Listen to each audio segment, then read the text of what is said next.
రేవంత్ రెడ్డి గారు వారు అదృష్టవంతులు, కష్టపడ్డారు. నేను I say this with utmost sincere. Revanth, I say this with utmost sincerity. ఒక్క నిమిషం ఆపండి బ్రదర్, ఇట్లాగా అరే I'm saying something nice about him, listen. See అయ్యా మీకు తెలియదు, ఆగండి. అధ్యక్ష, నాకు రేవంత్ రెడ్డి గారు దాదాపుగా 20 ఏళ్ళ నుంచి తెలుసు, ఒక 18 ఏళ్ళ నుంచి తెలుసు. 2006-07 నుంచి, అంతకంటే ముందు నుంచి కూడా తెలుసు, పరిచయం, మిత్రుడు. మేము కలిసి ఇదే హౌస్లో శాసనసభ్యులుగా కూడా ఉన్నాం, చాలాసార్లు బయట కూడా మాట్లాడుకున్నాం, చాలా సందర్భాల్లో కలిసి మాట్లాడుకున్నాం, ఫ్రెండ్లీగానే ఉండేటోళ్ళం. సరే లాస్ట్ 10 yearsలో చెడింది అది వేరే విషయం అనుకోండి. అధ్యక్ష, I wish my friend luck. ఎందుకంటే చిన్న వయసులో మీరు సీఎం అయిన రేవంత్, ఐ కంగ్రాచులేట్ యూ. ఎందుకంటే కష్టపడ్డారు, దక్కా మొక్కిలు తిని మొత్తానికి తప్పే ఉంది బ్రదర్, ఆయనకు లేని అభ్యంతరం మీకెందుకు?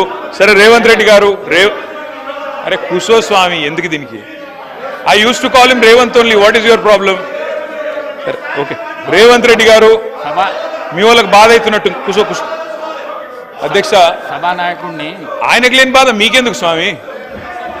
అధ్యక్ష, రేవంత్ రెడ్డి గారికి అరే నేనేమన్నా భయ్, అరే నేనేమన్నా అసలు? Okay, I withdraw my word, కూర్చోండి. ఐ విత్డ్రా మై వర్డ్, కూర్చో. I withdraw my word sir. ఏకవచనంతో వారిని సంబోధించినందుకు బాధ కలిగితే I withdraw my word.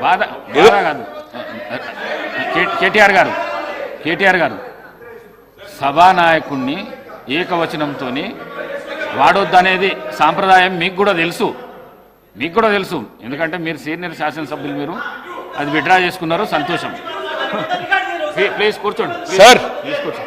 Speaker sir, వారిలాగా నేనేమి ఇట్లా అనలేదు అట్లాంటి పనులు ఏం చేయలేదు. నేనేమంటున్నా అంటే అగౌరవంగా నేను మాట్లాడలేదు. I have the composure and dignity to address the honorable chief minister as chief minister. He was a friend. So ఒకసారి ఏదో పొరపాటున నోరు జారి రేవంత్ అన్నాను, దానికి మీకు బాధ అయితే నేను విత్డ్రా చేసుకుంటున్నా అని చెప్తాను. Okay right. ఇక వారు కొన్ని ప్రశ్నలు అడిగారు అధ్యక్ష, వారికి చెప్పాలి.